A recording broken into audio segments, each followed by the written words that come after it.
dipersembahkan oleh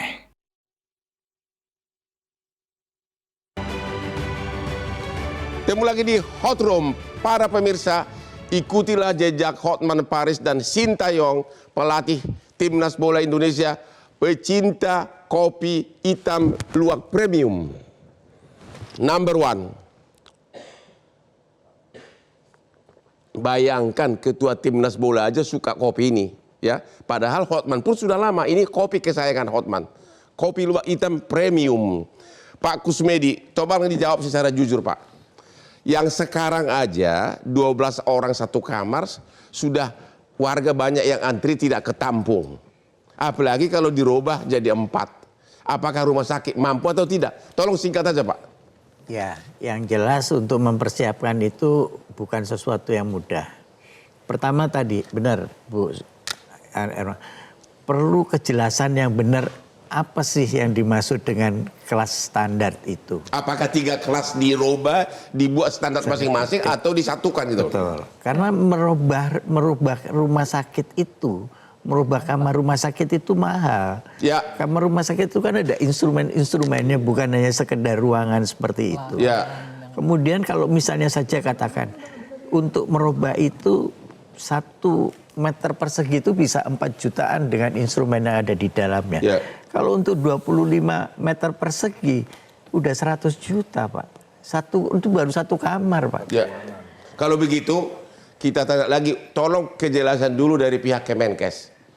Apakah standarisasi itu tiap kelas dibuat standar, kelas 1, kelas 2, kelas 3, atau memang hanya ada 2 kelas, yaitu yang kris sama di atas kris? Ya. Saat ini kalau kita lihat dari Perpres itu hanya kelas rawat inap standar. Berarti hanya ada 2. Berarti setuju Ibu Irma bakal naik iuran BPJS kalau itu? Pasti.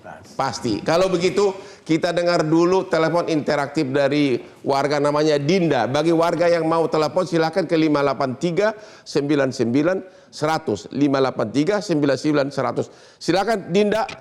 Kepada siapa ditanyakan pertanyaannya, silakan. Oke, halo, selamat malam. Selamat malam Bang Hotman. Selamat malam. Perkenalkan saya Dinda. Saya pemakai BPJS kelas 1. Nah, dulu kelas 1 dapat fasilitas 1 ruangan itu ada 2 kasur ya. Kalau pemerintah menyamaratakan fasilitas untuk semua kelas, 1 ruangan kan jadi ada 4 kasur ya. Nah, uang yang udah saya bayar selama kelas 1 gimana ya? Kan cukup mahal ya menurut saya. Dan nggak nyaman juga dari yang 1 ruangan 2 kasur jadi 4 kasur. Nah, pemerintah melihat ini gimana ya? Sebelumnya makasih ya Bang Hotman. Terima kasih Dinda. Ini Pak Ibu Yuli. Gimana ya? Saya udah bayar kelas 1 ya, tapi fasilitasnya kok saya sama dengan kelas 3. Gimana jawabannya? Ya, Pak Hotman, Bang Osman, sampai saat ini masalah iuran, masalah itu tetap proses. Teman-teman Mbak Dinda tadi ya mengatakan bahwa dia kelas 1 dengan 2 tempat tidur. Ya. Kita belum merubah, masih berproses sampai saat ini, masih sampai 2025. Iya, kita kan bahas peraturan ini. Iya, betul. Dengan peraturan ini, maka tidak ada lagi kelas 1, kelas 2, kelas 3. Tadi Dinda nanya, kalau nanti dia bayar iuran yang mahal, atau kamarnya sama, ya dengan kelas yang standar biasa, itu di mana keadilannya gitu loh. Ya, saya bisa jawab. Ya. Ya. Jadi sekarang ini yang berubah adalah di kelas 3. Kan tadi maksimalnya 4 tempat tidur. Yang kelas 2 tadi masih tetap dengan prosesinya 4 ya, Prof. Kemudian yang kelas 1 tetap 2. Mbak Dinda masih sampai saat ini dengan bulan Juni 2025 proses itu masih merasakan tadi menikmati bahwa dia tetap dengan 2 fasilitas tersebut. Kan maksimalnya 4 tempat tidur. Jadi ibu berpendapat seolah-olah kelas 1 itu masih dengan peraturan ini, kelas 1 tetap ada tapi maksimum 2. Kelas 2 maksimum berapa? Iya, itu kembali kepada rumah sakitnya. Yang mana kan peraturannya harus. Iya, kelas rawat inap standar maksimal. Kita tanya peraturan ini. Gimana ini Bu Firma? Peraturan itu harus dilaksanakan secara umum, Betul, general. Tapi kan maksimal nggak 4 bisa tempat tidur. tergantung rumah Kembali sakit, ke rumah sakitnya, gitu loh. Bu. Kalau tergantung rumah sakit itu namanya bukan regulasi. Iya, ini proses sampai 2025 Bu Irma. Kan begini ya Bu Juli, yang kita amati selama ini kan pemerintah, Kementerian Kesehatan kan mewacanakan, menarasikan dan menguji cobakan satu ruang perawatan yang maksimal 4 tempat tidur. Maksimal 4 tempat tidur. Maksud saya gini, artinya nggak ada lagi yang kelas darah itu. Itu per 1 Juli 2025 memang. Kalau sekarang masih ada. Nah, sekarang persoalannya begini. Kira-kira nih Kemenkes itu kan sudah punya bayangan ya. Jangan berbasis evaluasi terus. Tapi kira-kira nih 1 Juli 2025. Saya mau tanya, itu satu ruang perawatan kah? Atau 3 kah? Atau 2? Saya mau tanya dulu deh. Tolong dijawab, Bu. Kelas rawat inap standar. Jadi satu Itu standar. kelas rawat Tadi. Apakah ada 3 jenis ruangan? Tolong dijawab, Bu. Ada atau tidak? Ada. Yang ada adalah kelas rawat inap standar hanya satu. Berarti hanya satu. Dari tadi juga itu. Berarti hanya satu. Iya, dikatakan kelas rawat inap standar. Berarti hanya satu. Iya, satu jenis. Satu berarti kelas 1, kelas 2, kelas 3 dihapus. Hanya ada satu ruang perawatan, begitu kan? Artinya yang orang yang bayar lebih mahal sama yang lebih murah, kita tidak bicara kamarnya sama. belum sampai pembayaran, Pak Hotman. Logika bisa. Ini kan Bang Hotman ini logika hukumnya main. Iya, betul. Kelas 1, kelas 2, kelas 3 yang sekarang 150, 100 dan 35 dijadikan satu ruang perawatan, kan nggak mungkin lagi dibayar 150. Benar. Ya kan karena sama juga di situ.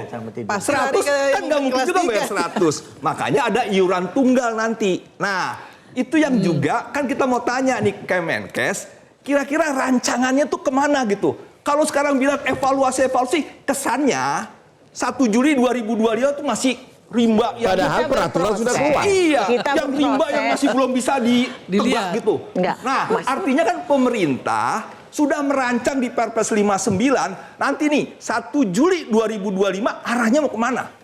Nah itu yang selama ini, yang selama kita diskusi nih, Ibu bilang evaluasi, enggak rancangannya mau kemana gitu. Iya. Sehingga ini kan tidak hanya Kementerian Kesehatan. Nih. Kita ada tadi nih dalam hal ini ada peranan BPJS, ada peranan DJSN, Kementerian Kesehatan, Kementerian Keuangan yang akan tadi menilai tadi dalam artian ini berproses. Kita mulai saat ini sudah berproses. Apalagi yang dinilai peraturannya sudah keluar. Enggak untuk iuran izin, Prof.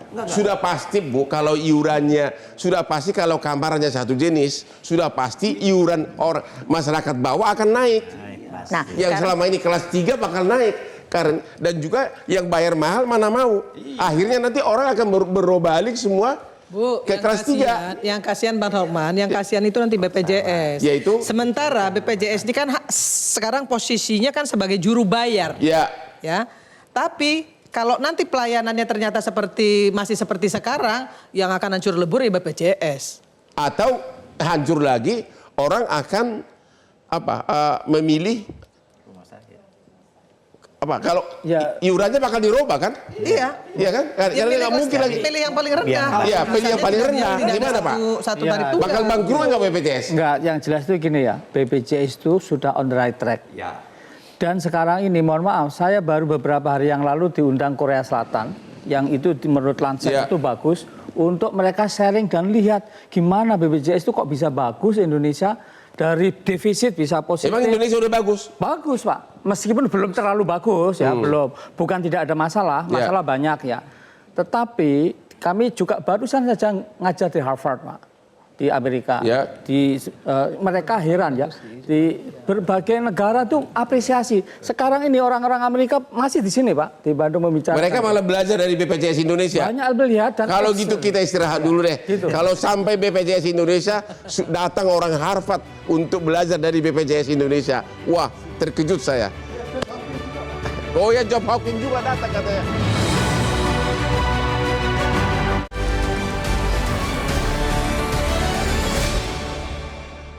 Dipersembahkan oleh